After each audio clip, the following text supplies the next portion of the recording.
Islamabad police ने chairman PTI barrister Gauhar को गिरफ्तार कर लिया। शेर अफजल मरवत, शोएब शाहीन भी गिरफ्तार। रुकने कौमी असम्बली जुबैर खान भी गिरफ्तार। पार्लियामेंट हाउस से निकलते हुए गिरफ्तार किया गया। विफाकी पुलिस ने बैरिस्टर गौहर और शेर अफजल को पार्लियामेंट हाउस के बाहर से गिरफ्तार किया। पीटीआई की दीगर क़यादत ने गिरफ्तारी के डर से पार्लियामेंट में पनाह ले ली।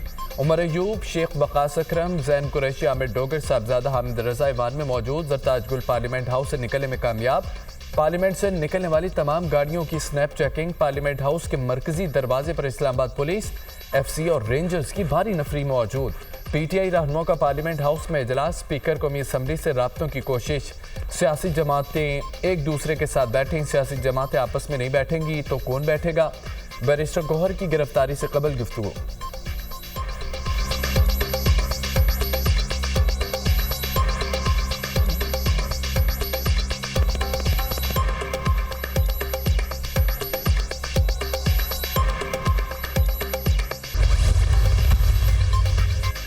आईनी तरामीम की मंजूरी का कड़ा चैलेंज। वज़ीर आज़म का इत्तेहादी जमातों के अरकान पार्लियामेंट के इजलास में शाइया।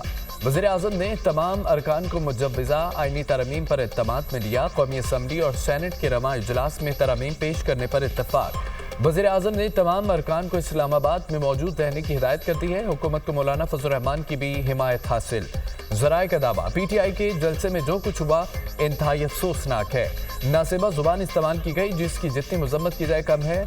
मुआशी टीम की मेहनत की बदौलत मुईशत तरक्की की जानिब गामजन है। अगस्त में महंगाई की शरह 9.6% पर आना हुकूमती इक़दाम का खास है। मुईशत की डिजिटलाइजेशन हुकूमत की अव्वलीन तरजीह है। एफडीआर की मुकम्मल डिजिटलाइजेशन का आगाज हम संग मील है। दहशत गर्दी के मुकम्मल खात्मे के लिए पुरअज़्म है।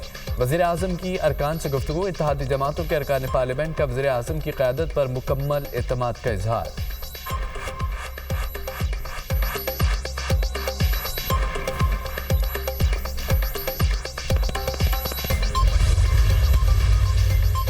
ऐवान सदर में भी अहम बैठक। सदर जरदारी की जानिब से मुख्तलिफ सियासी जमातों के अरकान पार्लियामेंट के एजाज में डिनर का एहतमाम। Chairman senate, governor Punjab, Khyber Pakhtunkhwa और वज़ीर आला बलोचिस्तान भी शरीक। एमिर वली खान, चौधरी सालेक, अनवारुल हक काकड़, अलीम खान भी शरीक हुए। सदर जरदारी का पार्लिमानी जमहूरियत मजीद मजबूत करने, सियासी इस्तेहकाम को फ़रोग देने की ज़रूरत पर जोर। मुआशी खुदहाली के लिए सियासी, मुआशी और गवर्नेंस इस्लाहात नागुज़ीर है। अवामी फलाह के लिए ग्रोही मफादात से बालातर होकर पुरअज़्म तरीके से काम करना होगा। मुल्क को नुकसान पहुँचाने वाली महाज आराई की सियासत के खिलाफ हैं। सदर जरदारी की गुफ्तगू। सियासी जमातों के अरकान पार्लियामेंट ने इस्तेहकाम, अवामी रिलीफ के लिए मुख्तलिफ तजावीज़ दी।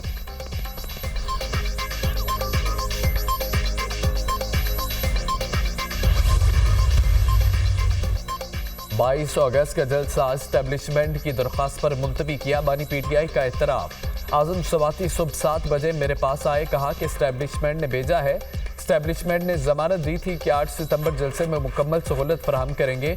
एससीपी पैगाम पर पाकिस्तान की खातिर 22 अगस्त का जलसा मुलतवी किया। हुकूमत ने कानून पास करके खुद को एनआरओ दिया। जमहूरियत की तारीख में ऐसा कभी नहीं हुआ। कानून पास करके अरबों रुपए के केस मुआफ करवाए गए। मुकदमात से रिलीफ लेना होता तो मुल्क से भाग जाता। नैब तरमीम बहाली अब कानून बन चुका है। ये कानूनी मामला है। डियाला जेल में बानी पीटीआई के सहाफ़ियों से गैर रस्मी गुफ्तगू।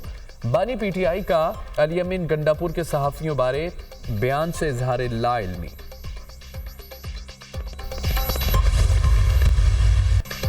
चीफ जस्टिस काजी फायदी ईसा का मुद्दत मुलाजमत में तोसी लेने से साफ इनकार। राना सनाउल्लाह कह रहे हैं कि तमाम जजेस की मुद्दत मुलाजमत बढ़ा दी जाए तो आप भी एक्सटेंशन पर मुत्तफिक है। सहाफ़ी का सवाल, राना सनाउल्लाह को मेरे सामने ले आए।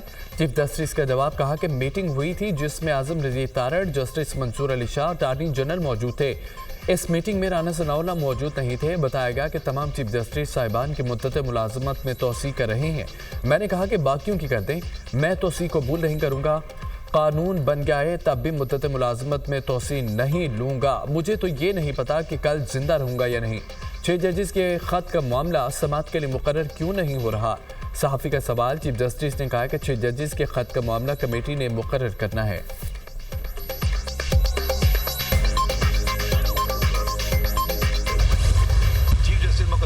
लगा सकती है, अब कमेटी लगाती है।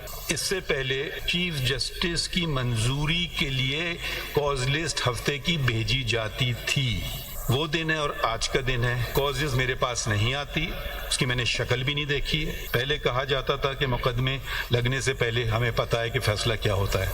अब तो मुझे खुद पता नहीं होता है कि मेरे साथ दाएं बाएं तरफ जो लोग जज साहिबान बैठे हैं वो क्या फैसला करेंगे। मुझे खुद पता नहीं होता कि मेरे दाएं और बाएं बैठे जजेस का क्या फैसला होगा। पहले तो बेंच बनते ही इल्म हो जाता था कि फैसला क्या होगा। चीफ जस्टिस मुकदमा नहीं लगा सकता, कमेटी मुकदमा लगाती है। प्रैक्टिस एंड प्रोसीजर बिल के जरिए ही मुकदमे लगाए जाते हैं। माजी में कॉज लिस्ट चीफ जस्टिस को भेजी जाती है। मैंने आज तक कॉज लिस्ट नहीं देखी। हर जज का कोई ना कोई रुझान होता है। अब किसी की किस्मत के केस कहाँ लग गया, केस का फैसला मफरूज़ों की बुनियाद पर नहीं, शवाहिद और सबूत पर होता है। अवाम फैसला कर सकते हैं कि निज़ाम इंसाफ में शफाफियत है या नहीं।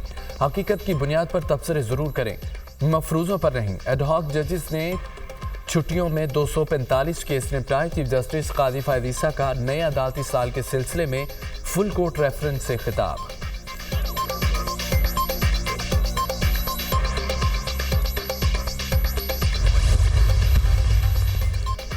नया तोशाखाना रेफरेंस एहतसाब अदालत के दायरे इख्तियार से निकल गया। बानी पीटीआई और बुशरा बीबी के खिलाफ नया तोशाखाना रेफरेंस स्पेशल जज सेंट्रल को रेफर। केस के मुतालिक तमाम रिकॉर्ड भी स्पेशल जज सेंट्रल FIA मुंतकिल करने का हुक्म। FIA के स्पेशल जज सेंट्रल जमानत समेत तमाम उमूर देखेंगे। नैब तरमीम फैसले के बाद रेफरेंस की समाअत मेरे दायरे इख्तियार में नहीं। करप्शन एक्ट 1947 के तहत मेरी नज़र में ये जुर्म बनता है। एहतसाब अदालत के जज ने 2 सफ़ात पर मुश्तमिल तहरीरी फैसला जारी कर दिया। बानी पीटीआई अली मोहम्मद और दीगर ने फैसला अदालत से खड़े होकर सुना। फैसले की कॉपियां वकला को फराहम कर दी गई हैं। तोशाखाना टू रेफरेंस की समाअत एहतसाब अदालत के जज मोहम्मद अली वड़ाइच ने अडाला जेल में की। एहतसाब अदालत ने नैब की इस्तदा पर रेफरेंस को मुंतकिल किया।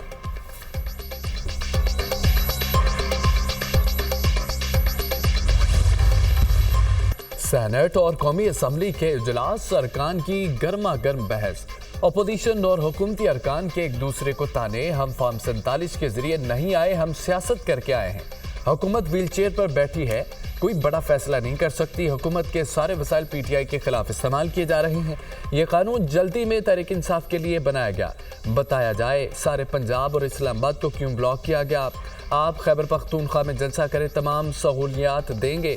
सेनेटर शिबली फराज की धुआंधार तकरीर। शिबली फराज ने मुझ पर तंज के निश्चर बरसाए। पुरअमन एहतजाज से मुतालिक कानून कोई नया नहीं। 5 जमातों ने बिल पेश किया। दुनिया के तमाम मुहज़्ज़िब ममालिक में पुरअमन एहतजाज को रेगुलेट करने के लिए कवानीन हैं। पुरअमन एहतजाज को रेगुलेट करने के लिए अमरीका में भी कवानीन है। बरतानिया में ऐसे 3 कवानीन हैं जिसमें सख्त सजाएं हैं। बरतानिया में पुरअमन एहतजाज न हो तो 10 साल तक सजा है। एहतजाज करने वालों के हकूक हैं तो इस शहर में बसने वाले 25 लाख शहरियों के भी हकूक हैं। उनको कंटेनर्स लगाकर घरों में बंद करना मुनासिब नहीं है। इस तरह की कार्रवाइयों को रोकना चाहिए। सेनेटर इरफान सिद्दीकी का जवाब। कौमी असम्बली का इजलास उमर अयूब और एहसन इकबाल में नोक-झोंक। वज़ीर मनसूबाबंदी ने भाषण तो दे दिया, अमली तौर पर कुछ नहीं करते। सूबों के तरक्याती मनसूबों पर कट लगा दिया जाता है। हमने बलोचिस्तान को पैकेज दिया, सूबों में तरक्याती मनसूबे दिए। अपोजिशन लीडर उमर अयूब का कौमी असम्बली में इजहार ख्याल। हमने तरक्याती बजट 2018 में 11,000 अरब छोड़ा, वो उनकी हुकूमत में कम होकर 1,000 अरब तक रह गया। जब हमने हुकूमत छोड़ी तो तरक्की की शरह 6% थी। पीटीआई की हुकूमत संभालते ही शरह नमू 1% पर आ गई। तहरीक इंसाफ ने सीपीआई को मुईशत को तबाह किया। एहसन इकबाल के जवाबी बात। बानी पीटीआई को 2 हफ्तों में रिहा करो। अलीमीन गंडापुर का हुकूमत को अल्टीमेटम। बानी पीटीआई के केसेस खत्म हो चुके। 2 हफ्तों में कानूनी तौर पर बानी पीटीआई को रिहा ना किया तो हम खुद रिहा करवा लेंगे। खुद क़यादत करूंगा, पहली गोली खाऊंगा।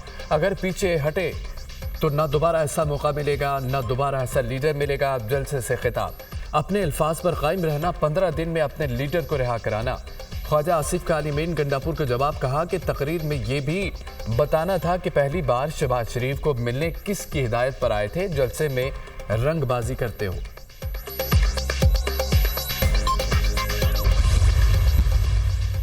करेंसी मुस्तहकम है, महंगाई की शरह कम होकर सिंगल डिजिट पर आ गई है। मैक्रो इकोनॉमिक का इस्तेहकाम मईशत की बुनियाद है। ज़र मुबादला ज़खायर में इजाफा हो रहा है। हुकूमत माली डिसिप्लिन कायम करेगी। मुल्क में 24 करोड़ लोग हैं। ये नहीं हो सकता कि टैक्स न दें, मुल्क टैक्स देने वालों से ही चलेगा।